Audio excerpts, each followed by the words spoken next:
thème. Balobi mai wana ezalaki pe elembo ya libatisi. Qui n'est pas la purification des souillures du corps. Tala libatisi wana mai wana ezalaki pona kosokola nzoto te, pona kopetola nzoto te, kopetola musuni te. Mais l'engagement d'une bonne conscience envers Dieu. Balobi c'est l'engagement d'une bonne conscience envers Dieu. Et qui maintenant vous sauve. Yango nde kobikisa yo. Tozoloba ke Yesu azali mai ya bomoi. Yesu nde mai ya nani? Ya bomoi. Lorsqu'on parle du baptême d'eau, baptême d'eau linkoloba nini? C'est-à-dire baptême d'eau linkoloba ko immerger mutu na kati ya nani? Ya mai. Tozo immerger na mai nini? Parce qu'il faut qu'on immerge na mai oyo kolongola lisumu, na mai oyo ko purifier ye. Or seul mai oyo kolongola mutu lisumu, c'est Jésus-Christ. C'est Jésus-Christ. Yango moni Bible lobi te tokufaki na ye, tokufaki na ye. Libatisi na biso ezali nde enseveli. Tango siko Yesu azali kosekwa. Biso tozali kobima batu ya sika. Tokomi na ezali ya sika. Na bomo ya nani ya sika. Mais soko memi mutu na manjili. Faut onima te. Mais kene na manjili. Mais je mets ma main à couper. Laissez-moi mutu kotika na manjili te. L'anneau de Dieu. Non, na ngana biso moi exemple moi muke. C'est na mikana mususu bazoloba. J'attends ma minute où Yesu mini na kati ya mai. Jean Yesu batolobi. Voilà l'anneau de Dieu qui ôte les péchés du monde. C'est-à-dire, il y a des gens qui baptisent mon aïe et qui ont la lissoum ya batouté. C'est Jésus. Voilà l'agneau de Dieu qui ôte les péchés du monde. C'est pourquoi on appelle le bino baptême de la repentance. Bino baptême na mayanjili. Bon renoncer na eloko wana. Ça va pas changer vos vies.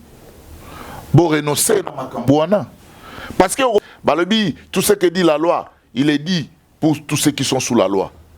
Pour munoko ya mutu nyonso ezala kokangama et que mutu nyonso azala coupable devant Dieu. Na fleuve ekotika la te. Ata bosali piscine ekotika la te. Bande kwa catholique bango balobi te. Ole tokele na mai njili. Sali mo got moko na kati ya église na bango. Soko koti ba tuka na mai na kopo. Ba tcho na mutu. Balobi libatisi na kombo ya tata. Pe ya mwana. Pe ya molimo soto. Ba koti sa mo débat. Na bande kwa Branham. Bande kwa Branham balobi te. Pierre alobaki. To batisa batu na kombo ya nani? Ya Yesu. C'est-à-dire pour na bango. Omemi mutu na mai. Ici. To zuko poti mutu na mai balobi. Na batisa na kombo ya Yesu. Tout ça sont des pratiques charnelles qui n'apportent rien dans la vie de quelqu'un. Tozoloba ke Yesu azali mai ya bomoi. Yesu nde mai ya nani? Ya bomoi. Lorsqu'on parle du baptême d'eau linkoloba nini? C'est-à-dire baptême d'eau linkoloba ko immerger mutu na kati ya nani? Ya mai. Tozo immerger na mai nini? Parce qu'il faut qu'on immerge mutu na mai oyo kolongola lisumu, na mai oyo ko purifier ye. Or seul mai oyo kolongola mutu lisumu, c'est Jésus-Christ. C'est Jésus-Christ. Yango moni Bible lobi te tokufaki na ye, tokufaki na ye. Libatisi na biso ezali nde enseveli. Tango siko Yesu azali kosekwa. Biso tozali kobima batu ya sika. Tokomi na ezali ya sika. Na bomo ya nani ya sika. Non, ça c'est l'apôtre Paul. Dès maintenant, oui. Nous ne connaissons personne selon la chair. Nous ne connaissons personne selon la chair. C'est-à-dire, lorsque nous lisons les Écritures, lorsque nous lisons la Bible nous dit ceci. Nous avons été ensevelis avec lui. Lui qui? Jésus. Qui est Jésus? Oui. Et si nous avons connu Christ selon la chair,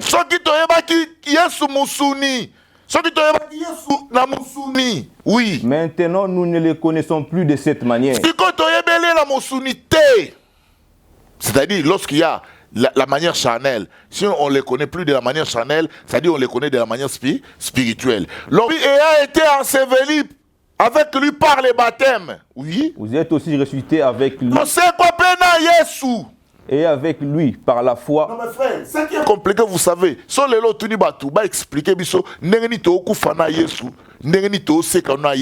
je suis en train d'insister. Cette pratique, toutes ces déclarations qu'on faisait devant de l'eau, devant une rivière, ils allaient des déclarations mensongères, ils allaient ignorance. Nakatia lingomba Yesu Christo. Liban. Bible Yesu allait commencer. Yesu allait commencer, mais aujourd'hui, je vais vous révéler une chose. Yesu a commencé. Babita mbale na kwasi wana ndumba, batu baye po baba maye mabanga, batu ni Yesu. Moïse alobaki na biso, soki bakangi mwasi na flagrance, baba mbaye mabanga, Yesu a commencé. Frère, bon, Yesu a commencé. Yesu a commencé tout na babi. Bon flagrance, voyez na moi si mobile azate. Na flagrance, il faut que moi si na nani. Na mobile. Ndeta matomole le ngalabi, oya sali na lisumute, aba maman si onani. Libanga, badino so bakimi. C'est-à-dire il mo gens mal baptisme monaye et roye kolongola lisumu ya batute. C'est Jésus. Voilà l'agneau de Dieu qui ôte les péchés du monde. Mais tout le temps, mikanda belé, mikanda izali belé. Tout le temps, mikanda tozolo bake Yesu azali ma yabomoy. Yesu ndema ya nani yabomoy. Lorsqu'on parle du baptême d'eau linkolobanini, c'est-à-dire baptême d'eau linkoloba ko immerger mutu na kati ya nani ya mai. Tozolo immerger na mai ni parce qu'il faut qu'on immerger mutu na mai oyo kolongola lisumu, na mai oyo ko purifier ye. Or seul mai oyo kolongola mutu lisumu, c'est Jésus-Christ. Oyo, 1 Pierre chapitre 3 verset 21, baza ko relater l'histoire ya mai ya Noé, mbula ya Noé. Mbula wana zo batu na nzoto te, bato bakotaki na boîte, mbula zo bango te. Balobi mai wana ezali figure ya baptême. Baptême oyo mai ya kosokola nzoto te, mais ya kosokola kati ya moto. Et loko ko kosokola kati ya moto, c'est ce que la parole. C'est pourquoi boni Christ, Yesu mokaza ko mibenga mai. Je suis l'eau de vie. Je suis l'eau de la vie. Nazali maïzo pesa bomoy. Soko meningai okukufate mukozo bomoy yase. Boso mutu déjà zo banga nzambe na mai isko bagi osala na yenini. Est-ce que vous comprendrez que la pratique charnelle ne peut amener en aucun cas batuna perfection. Tu as dit pour tout la kisabino ni nezali baptême. Baptême ezali nini? Baptême ezali kodindisa mutu.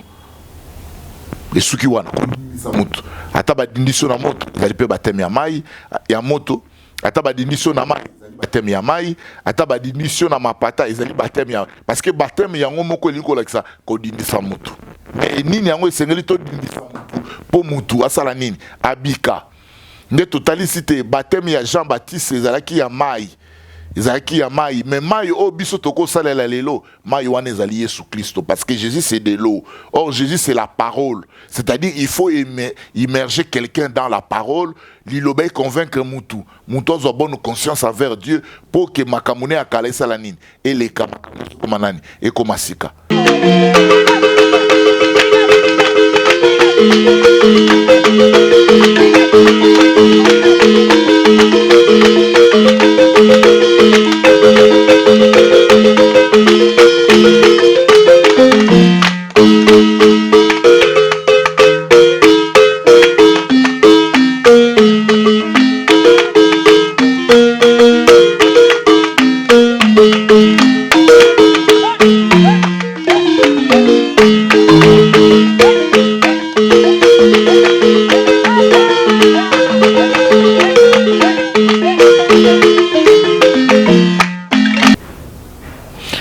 Merci, bien-aimé.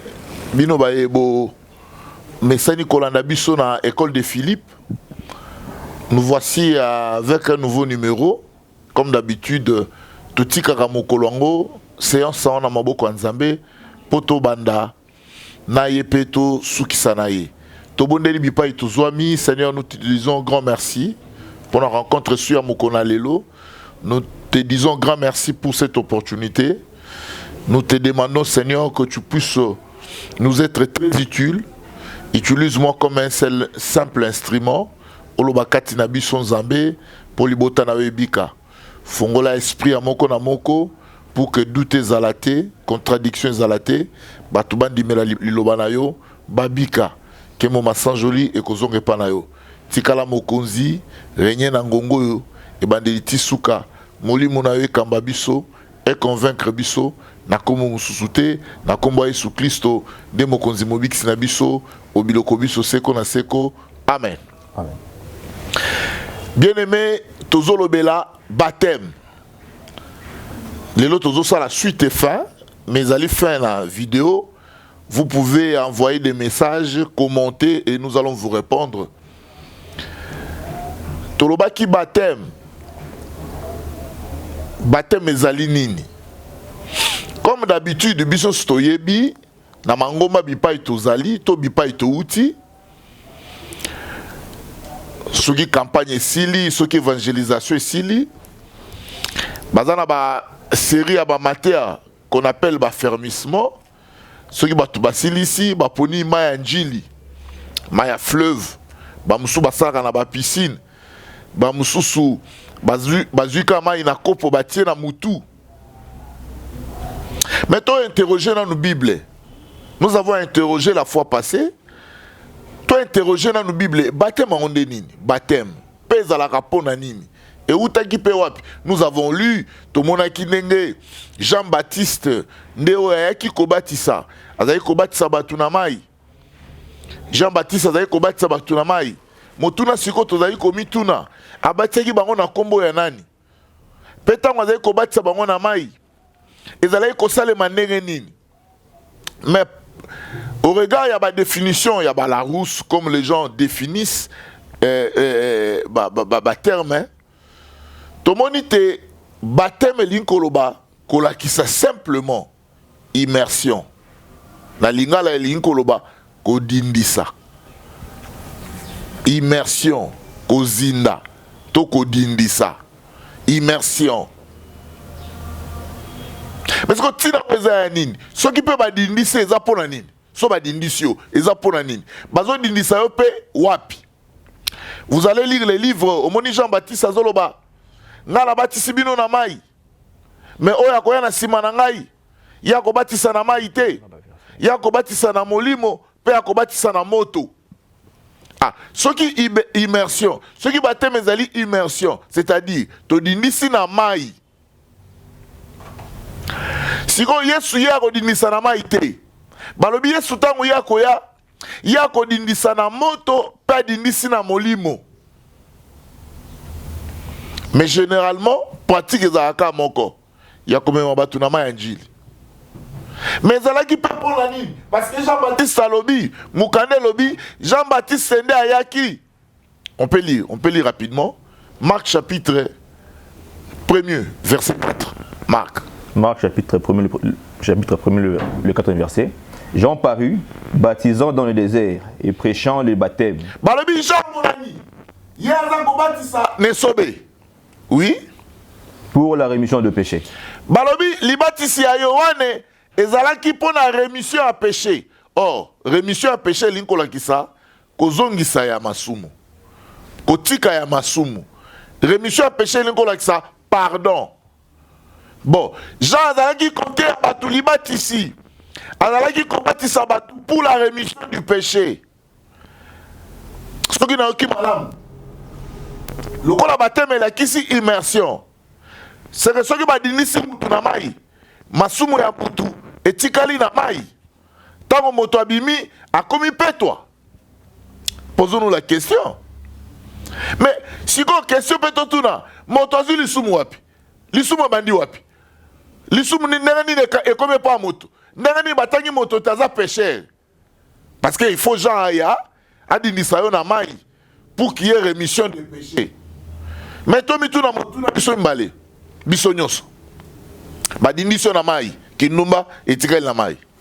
Badindiso na mai lokuta etikali na mai. Oh. Uso biso ne to sosolate. Biso ne to comprendre te. Parce qu'il faut se poser la question. Jean prêchait, frère Okobandela.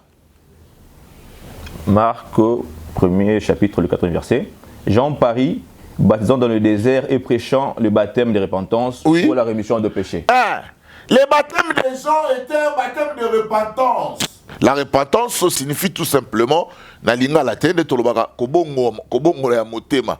Changer de position en fait. La repentance, le mot repentance, il a qu'ici changer de position. Kobongo ya motema. Généralement motema ya motezaka na gauche. Soko zuli batisi ya Yohane, motema no longwe na gauche comme na nani, na droite. Taleska motema no ezali na gauche, na droite. Baptême. Baptême ezali ya repentance pour la rémission ya péché. C'est-à-dire que moto a changé de position, natiki masumu na ye, to azu pardon. Nde omoni Jean-Baptiste atali ba sadducéen, atali ba pharisien, alobi na bango race de vipères qui vous a appris de fuir la colère de Dieu. Ah, c'est que soko koti na mai, ozaki kana nzambe zaki likolo na yo, so ba koti na mai, obimi kana nzambe longwe. Est-ce que tozo yoka? Est-ce que totanga mukana malam? Est-ce qu'on comprend? Et pourtant, totanga yi mokanda de Timothée 3,16. Et le but toute écriture est inspirée de Dieu, utile pour enseigner, corriger, convaincre et instruire. Lorsque nous maintenant, nous lisons l'écriture. Totangi mokanda ka bongo. Tozupe batu tomemi na mani bongo. Est-ce que toi qui m'a commis en Zambé? Parce que ma question, ce qui est soumou et qu'aussi la namaï, est-ce que vraiment yomoko tant ba kotsa ki na manjili obimi qui nous mettra la ekuna? Jean chapitre 3, verset 23. Jean chapitre 3, le verset 23. Jean aussi baptisé à Hénon. Jean a baptisé qui na Hénon. Jean a baptisé qui na Hénon. Je vais vous expliquer sur le dictionnaire. Hénon, c'est une fontaine. Et ça qui fontaine. Hein, Lizibamou et Maï. Jean a baptisé qui kuna. Oui. Près de Salim. Oui. Parce qu'il y avait là beaucoup d'eau.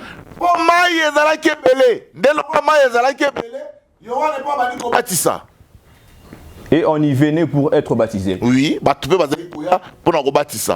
Continuez. Car Jean n'avait pas encore été mis en prison.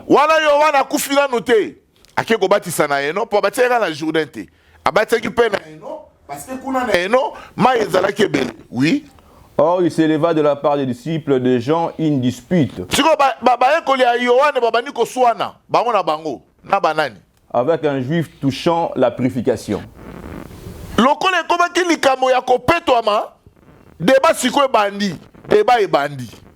Discussion bandi. Parce que Jean Lobaki, baptême naïe, ezali à repentance, ezali à rémission à péché.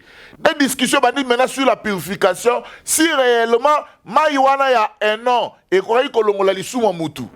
C'est faux. Débat bandi, oui. Il vint trouver Jean et lui dire, Rabbi, c'est lui qui était avec toi au-delà du Jourdain et à qui tu as rendu témoignage. Voici, il baptise. Et tous vont à lui. Hey, parce que avant Yohane Babomae, Toba Kangae, Yesu peut commis ko batisa. Jean répondit, un homme ne peut recevoir que problème na ngai ne ezalaki ya koyebisa bato baolanda biso. Yohane yaza ko batisa, batu na mai. Merci alobaki déjà que celui qui vient après moi, lui ne baptisera pas d'eau, mais de l'esprit et du feu. Si comme celui que tu as rendu témoignage, lui aussi baptise. Si on a mis tout ni motuna, Jésus quand il baptisait avec quoi? Parce que baptême il y a Jean, il y a Maï, et Zalaki il y a rémission à péché. Bon, Yesu si quand on combien qui peut combattre ça? Azali combattre ça na nini? Na bata que Jean ko ça quitter. C'est-à-dire Yesu baptisé qui batu na moto. Bandela mukana neza kitoko. Or, il s'éleva de la part des disciples de Jean une dispute avec un juif touchant la purification. Il vint trouver Jean et lui dit, Rabbi, c'est lui qui était avec toi au-delà du Jourdain et à qui tu as rendu témoignage. Voici, il baptise et tous vont à lui. Et il baptise, tous vont à lui. C'est-à-dire que Jean. Parce que vous comprenez que Mayango ya Jean, parce que discussion ya Jean, Namoutouane ya ba juif, ils allaient qui autour de la purification. C'est-à-dire ils ont compris que baptême c'est comme ça que Jean Balobi, mais mouton ils allaient qui courant de témoignage. Yewana pas à baptiser. Il baptise aussi, mais baptise sur sa ligne, baké pas Yesu. Moutuna na ngaya. Yesu c'est quoi baptiser qui na maini? Toi baptiser qui na nini? Ou soit tu fais donne moi Jean Lobaki parce que comment mina mukanda. Celui qui vient après moi ne baptisera pas d'eau. Il y a baptisé dans mon limo, pas qu'on baptise dans moto. C'est-à-dire mon limo, dans moto, quand il y a un monde qui peut purifier moto. Mais moi, il faut qu'il purifie moto.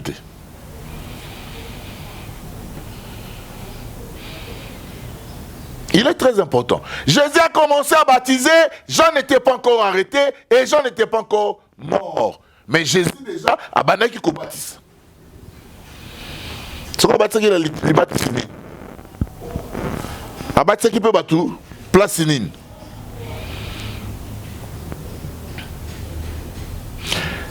Marc chapitre 16. Banana verset 14 au 15 au 16. Marc au chapitre 14. Chapitre 16. Le 14e verset. Enfin, il parut aux 11, pendant qu'ils étaient à table, et il leur reprocha leur incrédulité et la dureté de leur cœur. Malgré Jésus avant pendant tous ces 3 ans, mais à Koufi, ses disciples étaient encore incrédules. Tant après la résurrection, il a reproché leur incrédulité. Oui. Parce qu'ils n'avaient pas cru ce qu'il avait vu ressusciter. Et oui, puis il leur dit, allez par tout le monde et prêchez la bonne nouvelle à toute la création. Par tout le monde, il y a une différence entre aller partout dans le monde et aller par tout le monde. Mais il y a sur le Bible, n'allez pas partout dans le monde. Allez plutôt partout. Par le monde. Par tout le monde. Par tout le monde. C'est important. Différence à les alliés. Bokene na mokimo bimate. Mais bokene na mutunyos.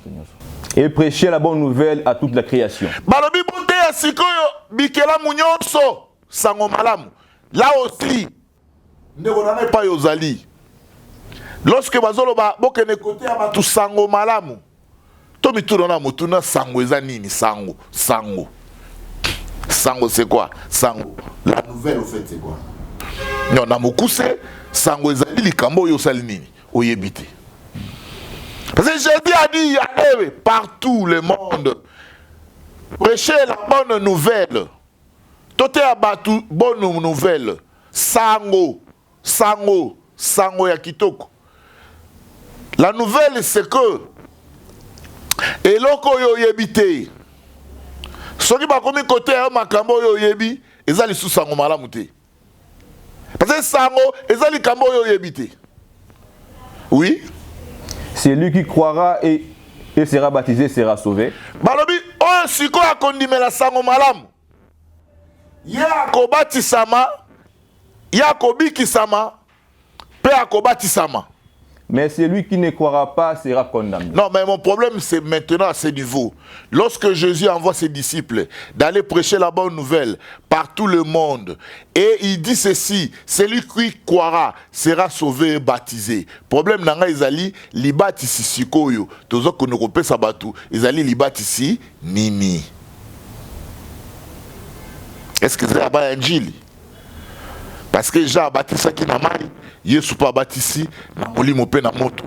Bible écoute lobby discussion salemi entre baekoli ya Yesu ya Jean na Muyuda moko. Balobi me muto yo randaki témoignage ye wana pas ko batisa. Or Jean déjà c'est alobaki o ya koya na simana akobatisa na maite akobatisa na moto akobatisa pe na nani na molimo. Jésus a commencé à baptiser Jean na kufite. Mais maintenant, lorsqu'il recommande à ses disciples d'aller prêcher et baptiser les gens, il s'agit de quel baptême? Parce que le baptême est alinine, baptême est alinine immersion. C'est-à-dire ce qui t'otei, na sima ya côté ya, tozo batu to sala nani, to immerger bango na nini, na mai, na molimo, to na moto. Parce que baptême ya mai, ya Yohane, ezalaki nde pona kosokola. Pour nous purifier, pour nous pardonner, pour nous longola mutuli sumu. Mais na mitu ne peut mutuna, Jean oya dinisa ki batuna mai, adinisa ki ba ona komuna nani. Lorsqu'il criait sur les gens, race de vipères, nani atini bino boki makanda ya Nzambe. Bon, soki na oki malamu, c'est-à-dire même Yohane, tango adinisi mutuna mai, soko taki na lisumu etikani na mai. Non, lisumu ekoko longwa na mai te. C'est pourquoi Jésus est venu. C'est pourquoi Jésus est venu éclairer le monde. C'est pourquoi Jésus est venu où on l'appelle la lumière du monde. Parce qu'on l'appelle la lumière parce que aye kopé sabatu, aye kolaki sabatu, et loko ya solo, et loko ya malonga au photo sala. Parce que sur Totangi Mikanda, je prends par exemple Mukanda, il y a 1 Corinthiens chapitre 10. 1 Corinthiens chapitre 10. Verset 1, to kitata tina 5. 1 Corinthiens chapitre 10, le premier verset. Frères, je ne veux pas que vous ignorez que nos pères ont tous été sous la nuée.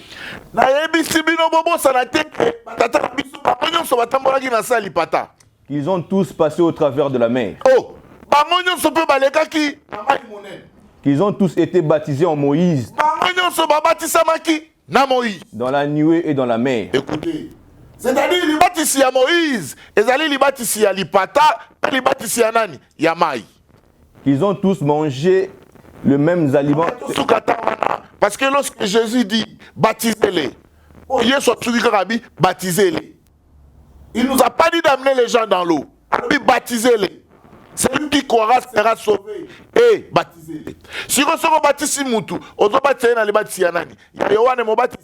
Or, li baptisé ya Yohane mo baptisé. Ezali li baptisé ya bolongo li masumu. Or, pour li sumu elongwa, li sumu koko longwa na maite, li sumu za na origine na yango. Li sumu za nesike utaki. C'est pourquoi Yesu yemoko aye komi baka na ikulusu, aye kosala ta kufela na liwa ikulusu parce que la Bible même le dit tout temps on mekaneza na se. Il a effacé l'acte dont l'ordonnance nous condamnait. C'est pas de l'eau. Jésus a effacé l'acte dont l'ordonnance nous condamnait. Bon, c'est comme aucun sang en ligne. Parce que tant que tout a été cloué à la croix. Yo kaniso ba dinisho na manjili. Motema mabe sili. Ba dinisho na manjili kotonga bato sili. Ba dinisho na manjili kolula esili. Na fleuve, n'importe quelle rivière. Balobi, même bateau, bakatisa ki mer rouge. Même bala Israël, tant babima ki en Égypte, batamola ki sous la nuée. Balobi eloko wana ezali li batisi na kati ya Moïse. Li batisi na kati ya Moïse. Il y a aussi un baptême en Jésus-Christ. Il y a aussi un baptême en Jésus-Christ. Tangana Mukanda. Il y a aussi un baptême en Jésus-Christ. Colossiens. C'est un peu de lire Romains chapitre 6, verset 3 à 6. Romains chapitre 6, le troisième verset. Ignorez-vous que nous tous qui avons été baptisés en Jésus-Christ, nous tous aussi, nous avons été baptisés en Jésus-Christ. C'est en sa mort que nous avons été baptisés.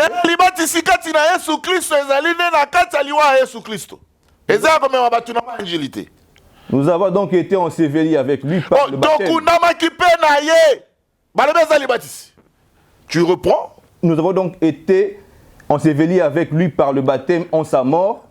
Nous avons été ensevelis avec lui par le baptême en sa mort. C'est-à-dire que Christ soit kufa, bakundie, bisona eto kundami, na liwawana neza libatisi na biso. Enfin que comme Christ est ressuscité de mort. Oui, lokola Christo a septi na baweyi. De même, nous aussi, nous marchons en nouveauté de vie. Oh, nouveauté de vie, ça peut que venir à travers la résurrection de Jésus. Ce n'est pas de l'eau. Voici le vrai baptême. Enseveli avec Jésus-Christ par sa mort. Enseveli avec lui. Mais si tala nenge ba kosibiso ta mulai bazu mutu bakangie boy bakangie na loboko basera simbie adilise na maji okufi na Yesu oseki na Yesu Bible lobi rien que par sa résurrection kaka nenge Yesu atombwami kaka nenge sekui bawo bakufaki na ye bawo bazalaki enseveli na ye bobi enseveli c'est bakundi biso na ye.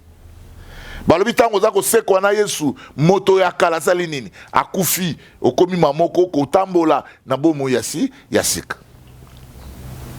C'est ça le baptême.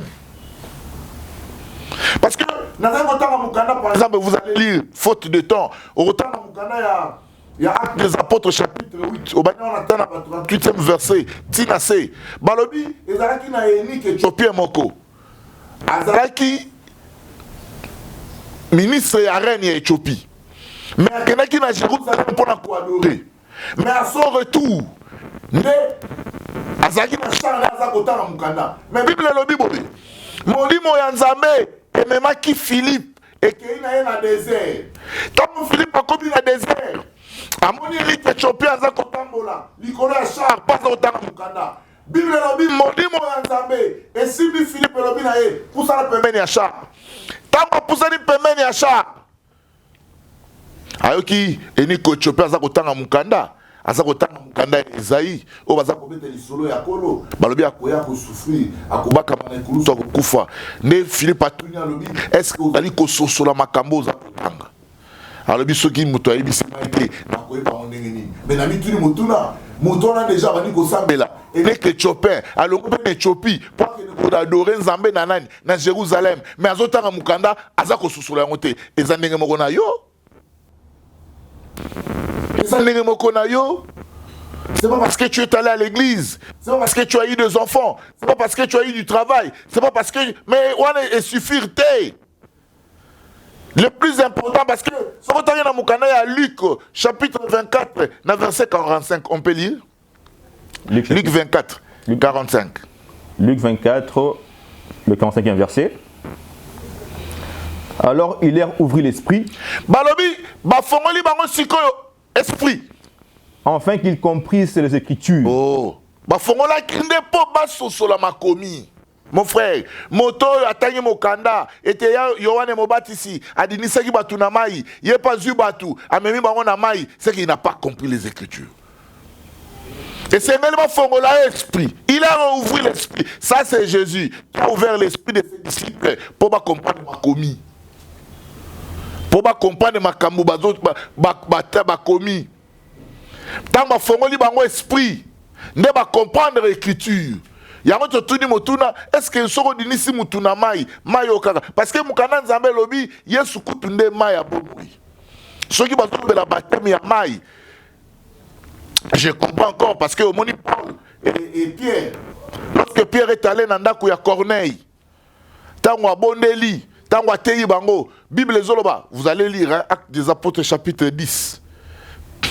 Actes des Apôtres chapitre 10, au Kobanangota na verset et 27 au communauté tina ba 40. Ça c'est l'histoire ya Corneille. Azaka ne mona Énique Éthiopien parce que Énique Éthiopien Philippe nda monaki Philippe aye a fongoli écriture ne Énique Éthiopien lobi na Philippe mai yango okoko batisa ngai te Bible lobi ba kitina mai tango ba kitina mai tango ba batisi Philippe Éthiopien mukala Nzambe lobi mbala moko molimo elongoli Philippe abungi parce que au moment du baptême au Bible il y a eu des événements après le baptême. C'est comme Jésus quand il est entré dans l'eau et pas Jean-Baptiste Bible lobi l'eau les salinini et fongwami bayoki mongongo gangi balobi oh moi na nanga bo salanini bondi melai. Mais est-ce que c'est le cas aujourd'hui? Bon da éviter sogi yo pe badini sa na manjili l'eau les fongwami na éviter. Mais ici Énique Éthiopien tant ba koti na mai balobi molimo mamori emporter Philippe maman abungi bon na yebité soki yo bana ba kotisa na fleuve bana ba kotisa na manjili na piscine pour na yebita on to okola to na église mo na commune Kinshasa et Pentecôte hein église dans soki fait pas ko ba tonga piscine liboso église to sai ko kene ko assister be événement ya libatisi o ba ko sala batukuna mais il y a eu beaucoup des événements Bible lobby à partir ba koti mutu na mai lo le fongwami ba koti mutu na mai Philippe abungi. Mais Jean et Pierre nanda kwa Corneille Bible lobi tango kaka fongoli munoko tango kaka bani kotea tango kaka bani koloba balobi lo le fongami molimo Nzambe kiteli batu nyonso bazalaki nanda kuna ba paye nyonso bazalaki nanda d'ailleurs kutu batu bakamu babi mais boni molimo ko kite pa ya paye mais siko Pierre na suka nanga lobi ah est-ce que toko kite ko batisa bango na libatisi ya mai Toto batisa bango na libatisi ya mai te po basi bazui molimo lokola biso. Il est très important. Et à chaque acte, il y a baptême, il y avait un événement. molimo etondi na kati ya ndako ya Corneille molimo etondi nde sikoyo balobi te tobatisa bango na mai mpo alonga bazwi libatisi ya molimo tobatisa bango sikoyo na nani na mai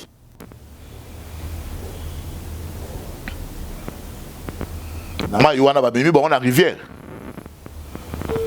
bamemi bango na mai ya njili. Or les baptêmes sur la définition charnelle, c'est plus simple peut-être à comprendre. C'est un acte ordonné par le Seigneur, par lequel les croyants témoignent leur foi et leur salut. C'est-à-dire, les bâtissi, les alliés saleli, oyo bandimi, bazali ko témoigner kondima na bango, pe lobi konaba. C'est-à-dire, moto asi abiki, moto asi andimi, nda komi kotalisa te, solo na biki, solo na ndimi. C'est-à-dire, le fait ya kotalisa kondima na yo, le fait ya kotalisa lobiko na yo, ndelo ko baza ko benga baptême. C'est pas de l'eau. C'est pas la pratique charnelle. C'est pas la pratique charnelle. Parce que, j'ai donné des livres. Parce que ce Romain est en train d'expliquer. Paul a pour expliquer Romain chapitre 7. Au verset 7 Paul a Zoloba. Frère, au rapidement. Romain 7, le 7e verset. Que dirons-nous donc? La loi est-elle péché? Est-ce que mon bec est les sous? Loin de là. Mais je ne connais le péché que par la loi. Car je n'aurais pas connu la convoitise si la loi n'eût dit tu ne convoiteras point. C'est-à-dire,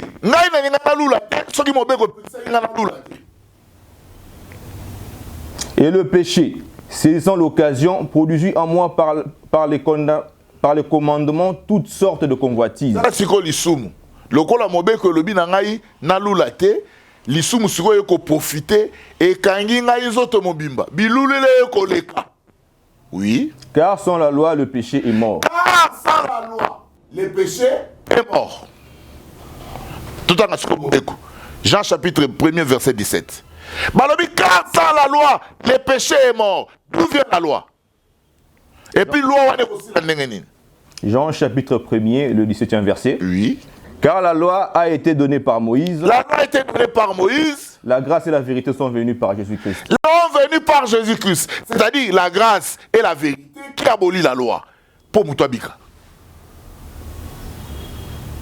Parce que Moïse n'a rien à Mobeko. Paul a lobby. Ceux qui n'ont Mobeko, ils ont quitté. Ils sont allés. Pendant qu'on va le bagage dans la té, les sous sont profiter. Na yoko lula ba kolula yoko leka.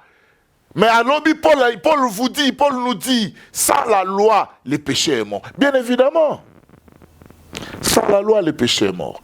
Si la grâce et la vérité sont venues par Jésus. Si grâce et la vérité, parce que mon ami Yesu, a moni batu bazoya na mabanga po baba mwasi wana. Alobi na bango alobi ona amoni lisumu o amoni kasalena lisumu tasa nini abamba mwasi wana libanga. Bible alobi Yesu azali ko commencer. Yesu azali ko commencer mais aujourd'hui je vais vous révéler une chose. Yesu a commencé. Babi tamba na mwasi wana ya ndumba batu baye po baba mabanga batu ni Yesu. Moïse alobaki na biso soki bakangi mwasi na flagrance. Baba mbaye mabanga Yesu a commencé. Frère boyebi ba Yesu a commencé. Yesu a commencé tout na ba beaucoup flagrance boye na mwasi mobali azate. Na flagrance il faut que na mwasi na nani? Na mobali. Ndeta matomole le ngalabi o asali na lisumu te aba mwasi onani libanga ba nyonso bakimi. Ils sont partis. Baba make libanga te parce que Yesu tuna yi bango mobali. Si vous avez une flagrance, moi ça va vous aller comme vous mobile azate. Mais tala batu nenge bazali. Puisque l'homme est limité, ayeka ka brandir moi si moi ça sali mabe. Aye, totala mukana ya Galate, balobi tout ce que dit la loi, il est dit pour tous ceux qui sont sous la loi. Pour munoko ya mutu nyonso ezala ko kangama et que mutu nyonso azala coupable devant Dieu. Moïse na ye na loi. Loi nde memeli bato lisumu. Siko Jean-Baptiste etango ya ye abandi ko baptiser bato pona bato balimbisama to bato bazwa pardon na masumu na bango. Mais soko tangi na mukanda ya Jean chapitre 1er. Jean 1er verset 35. Jean 1er, le 35e verset. Oui, 35-36. Le lendemain, Jean était encore là avec deux de ses disciples. Et ayant regardé Jésus qui passait, il dit, voilà l'agneau de Dieu. Voilà l'agneau de Dieu. Non,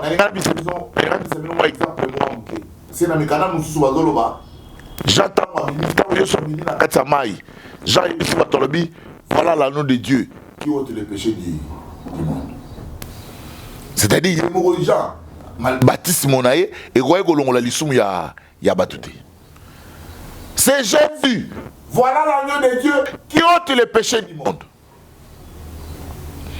Mais tout le temps, mikande belé, mikande izali belé. Tout le temps, mikanda, tozolo bake Yesu azali ma ya bomoy. Yesu ndema ya nani? Ya bomoy. Lorsqu'on parle du baptême d'eau, baptême d'eau linkoloba nini? C'est-à-dire baptême d'eau linkoloba ko immerger mutu na kati ya nani? Ya mai. Tozolo immerger na mai nini? Parce qu'il faut qu'on immerge na mai oyo kolongola lisumu, na mai oyo ko purifier ye. Or seul mai oyo kolongola mutu lisumu, c'est Jésus-Christ. C'est Jésus-Christ. Yango moni Bible lobité tokufaki na ye, tokufaki na ye. Libatisi na biso ezali nde enseveli. Tant siko ye sozali ko se quoi? Biso tozali ko bima batu ya sika. Tokomi na ezali ya sika. Na bomo ya nani ya sika. Mais soko memi mutu na manjili. Faut onima te, mais kene na manjili. Mais je mets ma main à couper. Le somo mutu ko tika na manjili te. Na fleuve ekoti kalate ata bosali piscine ekoti kalate bande kwa catholique bango balobite ole tokene na mai njili basali mwa got moko na kati ya église na bango soko koti batuka na mai na kopo bacho na mutu balobi libatisi na kombo ya tata pe ya mwana pe ya molimo soto bakoti soko deba na bande kwa Branham balobite Pierre alobaki to batisa batu na kombo ya nani ya Yesu, c'est-à-dire pour na bango omemi mutu na mai ici to ziko poche mutu na mai olobi na batisa na kombo ya Yesu. Tout ça ce sont des pratiques charnelles qui n'apportent rien dans la vie de quelqu'un. Boyebi avant Yesuaya, makambo nyonso ezali kosalema, ezalaki image ya makambo ezalaka na lola. Or quand Jésus est venu, c'est pourquoi tout est accompli. Tout est accompli, pourquoi? Parce que nous qui sommes en fait ressuscités avec Jésus, donc nous vivons de la réalité de Jésus. Tant que la Bible est à Colossiens chapitre 2 verset 12 à 13. Colossiens 12. Colossiens chapitre 2 verset 12. Chapitre 2, le 12e verset. 12 jusqu'à 15. Et a été enseveli avec lui par le baptême. Vous êtes aussi ressuscité en lui avec lui. Balobi et a été enseveli avec lui par le baptême. Oui. Vous êtes aussi ressuscité avec lui. Non, c'est quoi pena Yesu? Et avec lui par la foi. Non mes frères, ce qui est compliqué, vous savez, sur les lots tuni batu ba expliquer biso ndengeni to kufana Yesu, ndengeni to sekana Yesu. Je suis en train d'insister, cette pratique, toutes ces déclarations qu'on faisait devant de l'eau, devant une rivière, ezali ba déclaration mensongère. Ezali ignorance na kati ya lingomba Yesu Kristo. C'est une grande ignorance. Frère Bandela Mukanda. Et a été enseveli avec lui par le baptême. Et a été enseveli avec lui. Or, ceux qui peuvent comprendre malade, il a fallu maintenant aller chercher à comprendre comment être enseveli avec Jésus. Parce que c'est ça le problème. Lorsque ça vient compliqué, mutuna limite na ye, akeko suga na mai. Amemi batuna kopo, azuma ina kantina che. C'est pleinement parce que bozoko kande ko expliquer batute, ndengeni to kozala enseveli avec Jésus. Oui. Vous êtes aussi ressuscité avec lui. Mais mon frère, peut-être c'est compliqué pour toi et c'est pas compliqué. Lorsque Otanga Mukanda, Paul a éclairci, Paul a donné la situation réelle.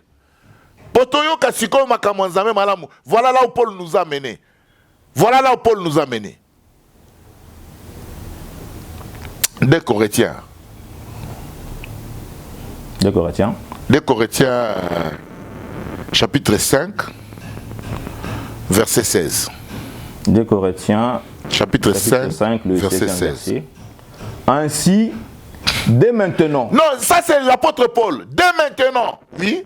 Nous ne connaissons personne selon la chair. Nous ne connaissons personne selon la chair, c'est-à-dire, lorsque nous lisons les Écritures, lorsque nous lisons la Bible nous dit ceci, nous avons été ensevelis avec lui. Lui qui? Jésus. Qui est Jésus? Oui. Et si nous avons connu Christ selon la chair,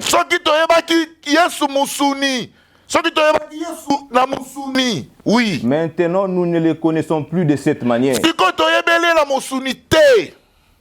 C'est-à-dire, lorsqu'il y a la manière charnelle, si on ne les connaît plus de la manière charnelle, c'est-à-dire on les connaît de la manière spirituelle. Lorsqu'on connaît Christ de la manière spirituelle, c'est qu'on faut y avoir dans spirituel. Christ azali nani, liwa na ezali nini, akufa ka ndenge nini, biso tozo kufa na ye ndenge nini, pe tozo seko na ye ndenge nini.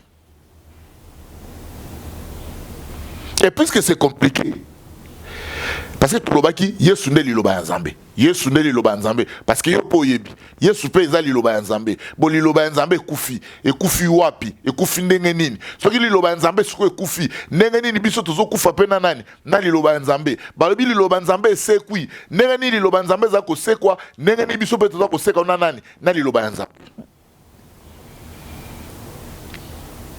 Ce n'est pas très important. Yango moni na Romain tant tout temps qui Romain clair. Romain 600 tout temps qui Romain zolo baboui. Alors bi siko tant tozo sekwa na Yesu, biso mamo tozo koma batu ya nani? Batu ya sika. C'est très important.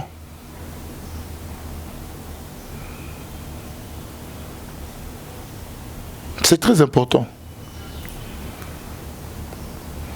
Babi, libat ici parce que yo muto me makamatu na mai.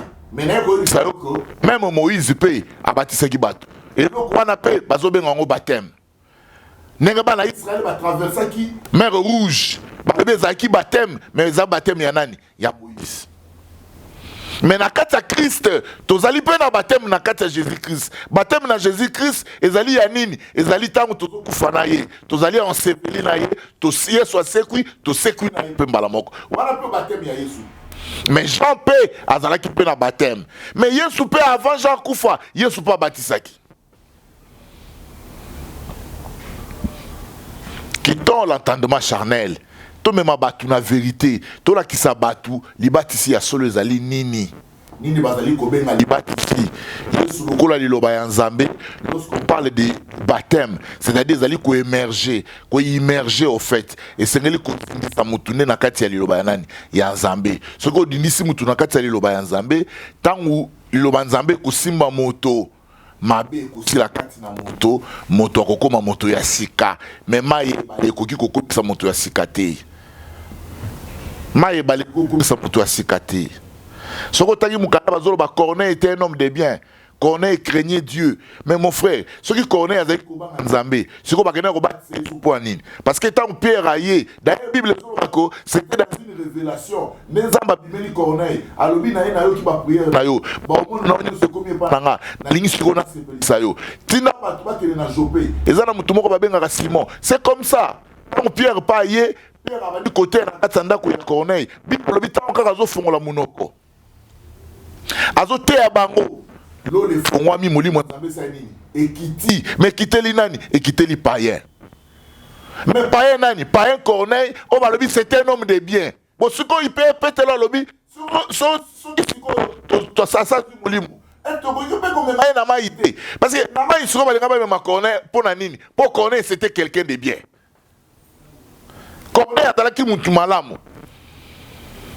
C'est-à-dire, même attends molimo ekiti parce que Joël a lobby na mikolo ya tuka molimo na ngai nzambe na kopanzango epai nyonso. Même attends molimo nzambe ekiteli yo epekisa mite bakende kodindisa yo na mai. Kodindisa na mai c'est-à-dire bakotisa yo na mozindo ya nani? Ya liloba ya nzambe. Bate ya yo nzambe oyo ka nzambe.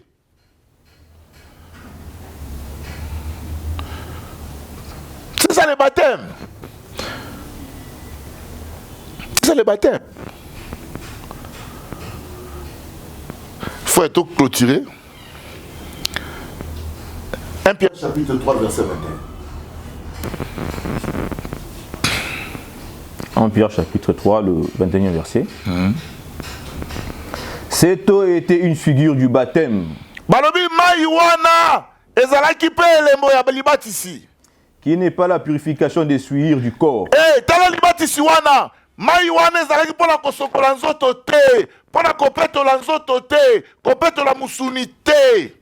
Mais l'engagement d'une bonne conscience envers Dieu. Balobi c'est l'engagement d'une bonne conscience envers Dieu. Et qui maintenant vous sauve. Yamone robikisa yo. Mon frère. Vous il n'aura pas la conscience. Mais si on va dire côté Moutili Lobanzambe, on va dire côté Moutili Lobanzambe, on va dire que Moutoko a engagement. Pourquoi? Parce qu'il a entendu la parole. Mais le Lobanzambe pénini. Parce que il faut annoncer tout la bonne nouvelle. Le Lobanzambe nini. On peut faire la sango malamu. Ne tolobi na binote sango malamu wana ezalinde makambo yo yebite. Samara Mouzali Makambo yo yebite. Parce que Moukana Nzambe dans Isaïe chapitre 55, verset 8.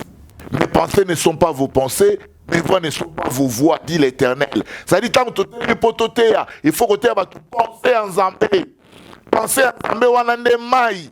Pensez en Nzambe wantango mutazali kozala immergé na kati na yango. Ne kosala ke moto soit bonne conscience envers Dieu. Ne kosala ke moto abongwama, moto a changé. Parce que vous connaissez la maison là-bas, ceux qui n'avaient pas qu'il y soumu, ils ont parce que mon bec est alaki. Ceux qui mon bec est alité, ils soumu que vous alaki, et la Bible dit clairement, la loi est spirituelle. Dans mon canal, Romains chapitre 8.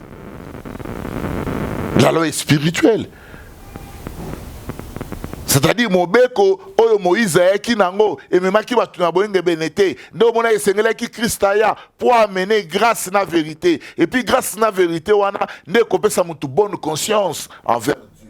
Balobi tala bato oyo soko tangi mukanda ya 1 Pierre chapitre 3 verset 21 baza ko relater l'histoire ya mai ya Noé, mbula wana zo batu na nzoto te bato bakotaki na boîte mbula zo bangote balobi mai wana ezali figure ya baptême oyo mai ya kosokola nzoto te mais ya kosokola kati ya moto eloko ekoki kosokola kati ya moto c'est ce que la parole dit. C'est pourquoi boni Christ yesu moko aza komibenga mai. Je suis l'eau de vie, je suis l'eau de la vie. Nazali mai ezopesa bomoi soki omeli ngai okokufa te mokozwa bomoi ya se. C'est très important. C'est pourquoi on appelle le bino baptême de repentance. Bino baptême so bokendaki na mayanjili. Bon renoncer na eloko wana. Ça va changer vos vies. Bon renoncer na makambo wana. Parce que ozo mutu wa Corneille badinise na mai. Mais Corneille a mutu mabete parce que Bible dit malgré il était païen mais Babi c'est un homme de bien. Nzamba eko récompensé pour la bola munaï. Babi il craignait Dieu. Allez lire dans Actes des Apôtres chapitre 10. Dans verset 1er, Babi, il craignait Dieu. Boso mutu déjà zobanga nzambe, na ma isko bagi osala na yeni. Est-ce que vous comprendrez que la pratique charnelle ne peut amener en aucun cas battu la perfection. Merci bien aimé. Si vous avez des questions, des commentaires à faire, écrivez sur notre page à commentaires, nous allons vous répondre. D'ici là, trouvez sa page Facebook, on pourra peut-être discuter rapidement. Baptême ezali nini? Baptême ezali kodindisa mutu. Esuki wana kodindisa mutu. Ata badindiso na moto ezali pe baptême ya mai ya moto. Ata badindiso na mai ezali baptême ya mai. Ata badindiso na mapata ezali baptême ya parce que baptême yango moko eliko lakisa kodindisa mutu. Mais nini yango esengeli to dindisa mutu po mutu asala nini? Abika. Nde totalicité baptême ya Jean-Baptiste ezalaki ya mai. Ezalaki ya mai, mais mai o biso toko salela lelo, mai wana ezali Yesu Christo parce que Jésus c'est de l'eau. Or Jésus c'est la parole. C'est-à-dire il faut immerger quelqu'un dans la parole, l'ilobé convaincre mutu. Mutu a bonne conscience envers Dieu pour que makamune akale salanine et les kamanani et komasika. Or, lorsqu'on parle de l'ensevelissement, ça dit que tokufa kina Yesu, tokufina Yesu, mourir avec Jésus. Jésus c'est la parole. Et ça ce sont des éléments très importants oyo mutu foye ba na vie na ye. Même bino basali na Nzambe, par erreur, par votre mauvaise compréhension, vous avez amené les gens à être baptisés dans les rivières. Mais pas Nzambe, ça n'impacte mon côté. Nous vous avons dit, le baptême est un acte ordonné par le Seigneur, par lequel les croyants témoignent leur foi et leur salut. C'est-à-dire moto azo témoigner parce que baptême yangwana et ça les lignon so o moto zali ko témoigner ko ndima na ye na kubika na ye. Tiko to ndimeli nini to biki pe na nini. Ça sont des éléments très importants et à chaque fois que nous posons des actes qui témoignent notre foi et notre salut, c'est ce qui s'appelle baptême. Or notre foi et notre salut ezo utakaka na kufana Yesu kundamina Yesu peto sekuna nani na Yesu parce que la Bible dit soki to sekuna Yesu mutu na biso akalatika ina kunda oya sika siko botami to komi na nouvelle vie. Zambe apambola bino.